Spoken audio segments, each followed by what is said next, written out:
Akawaambia, msifadhaike mioyoni mwenu. Ndugu zangu, karibuni katika tafakari ya neno la Mungu. Leo ikiwa Dominika ya 5 ya Pasaka mwaka A.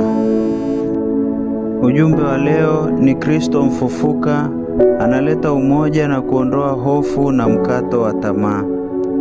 Somo la kwanza ni la kitabu cha Matendo ya Mitume sura ya 6 mstari wa 1 hadi wa 7.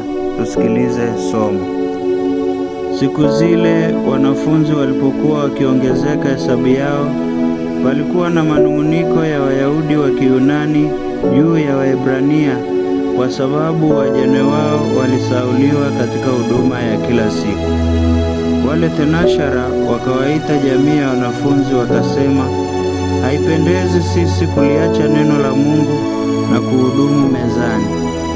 Basi ndugu, chagueni watu 7 miongoni mwenu walioshuhudiwa kuwa wema, wenye kujawa na roho na hekima, ili tuwaweke juu ya jambo hili, na sisi tutadumu katika kuomba na kulihudumia lile neno.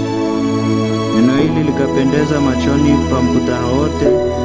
Wakamchagua Stefano, mtu aliyejaa imani na Roho Mtakatifu, na Filipo na Prokoro na Nikanori na Timoni na Parmena na Nikolao mwongofu wa Antiokia, ambao wakawaweka mbele ya mitume.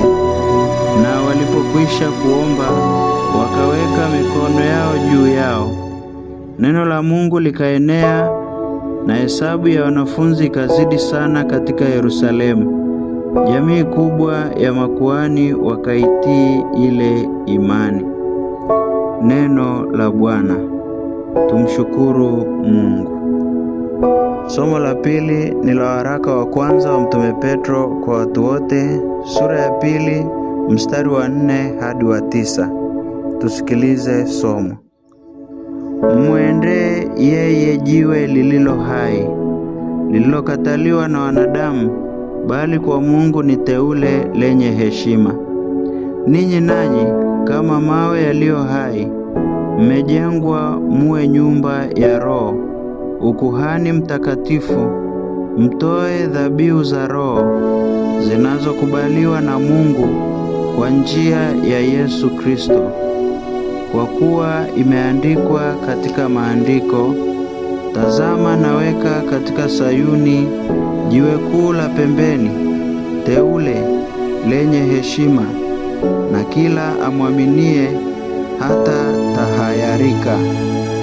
Basi heshima hii ni kwenu ninyi mnaoamini, bali kwao wasioamini jiwe walilolikataa waashi limekuwa jiwe kuu la pembeni, tena jiwe la kujikwaza mguu na mwamba wa kuangusha.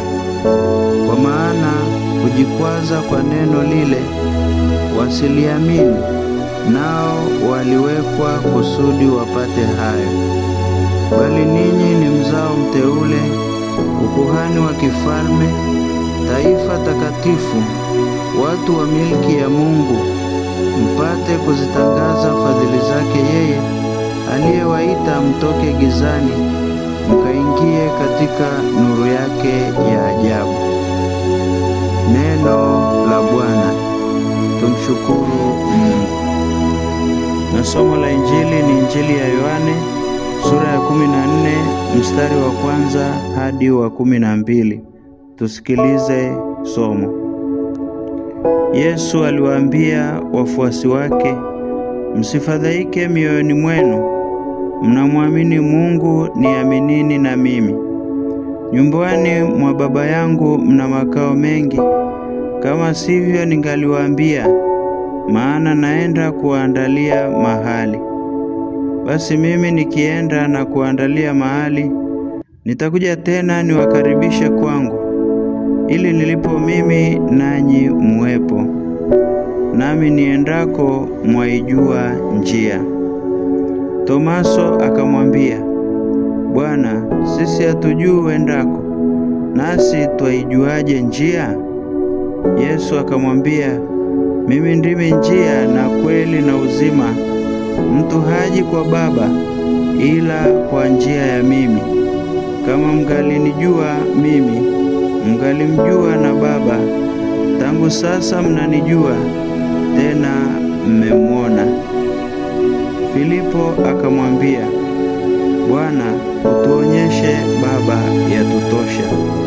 Yesu akamwambia, mimi nimekuwapo pamoja nanyi siku hizi zote, wewe usinijue Filipo? Aliyeniona mimi amemwona Baba. Basi wewe wasemaje, utuonyeshe Baba? Usadiki ya kwamba mimi ni ndani ya Baba na Baba yu ndani yangu? Hayo maneno niwaambiayo mimi siyasemi kwa shauri langu, lakini Baba akaye ndani yangu huzifanya kazi zake. Mnisadiki ya kwamba mimi ni ndani ya Baba na Baba yu ndani yangu. La, hamsadiki hivyo, sadikini kwa sababu ya kazi zenyewe. Amin, amin nawaambieni, yeye aniaminie mimi, kazi nizifanyazo mimi, yeye naye atazifanya.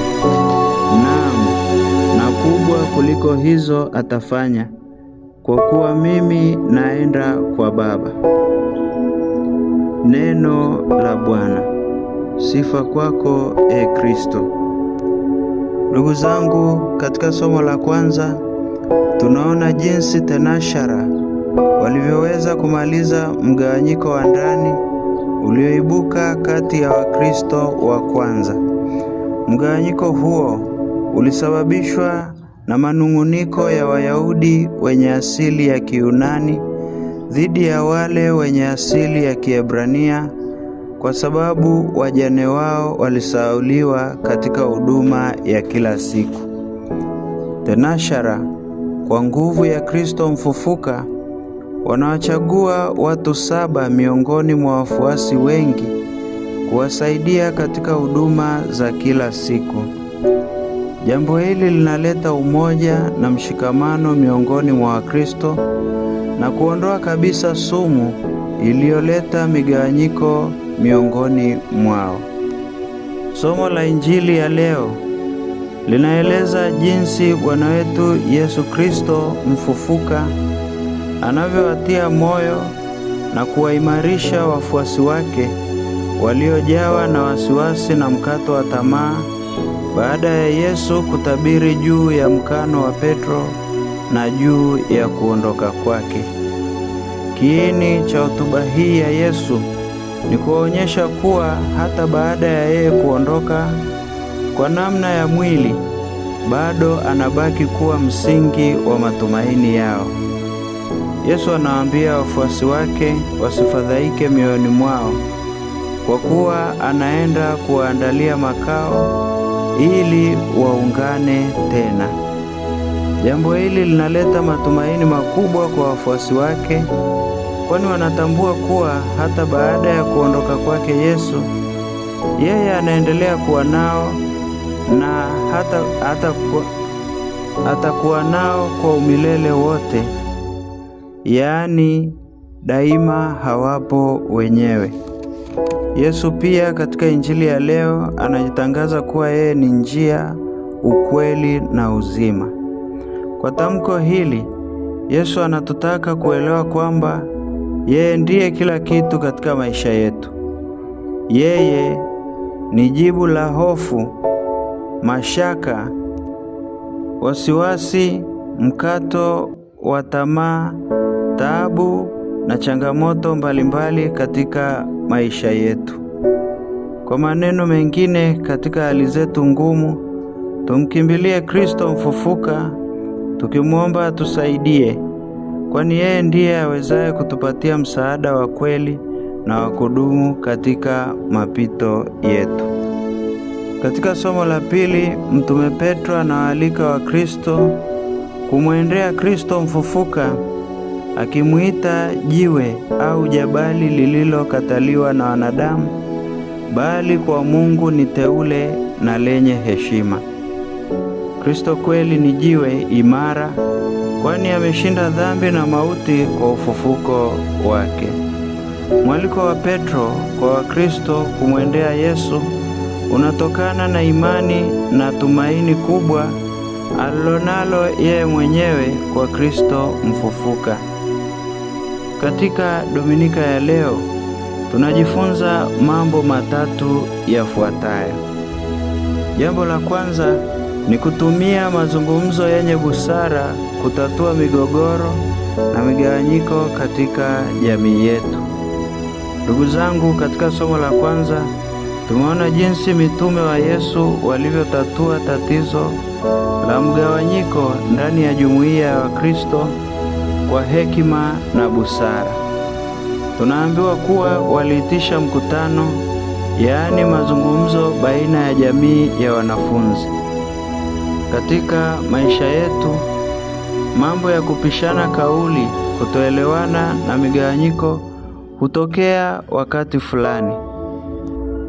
Wakati fulani, kwa bahati mbaya, mambo haya yanapotokea, watu hushindwa kutatua tofauti zao mapema na hivyo kupelekea uhasama, uadui na chuki. Wakati mwingine hupelekea hata vita zinazopelekea maisha ya watu wengi kupotea.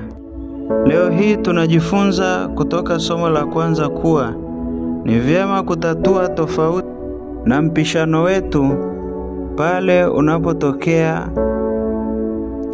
kwa kuitana na kufanya mazungumzo.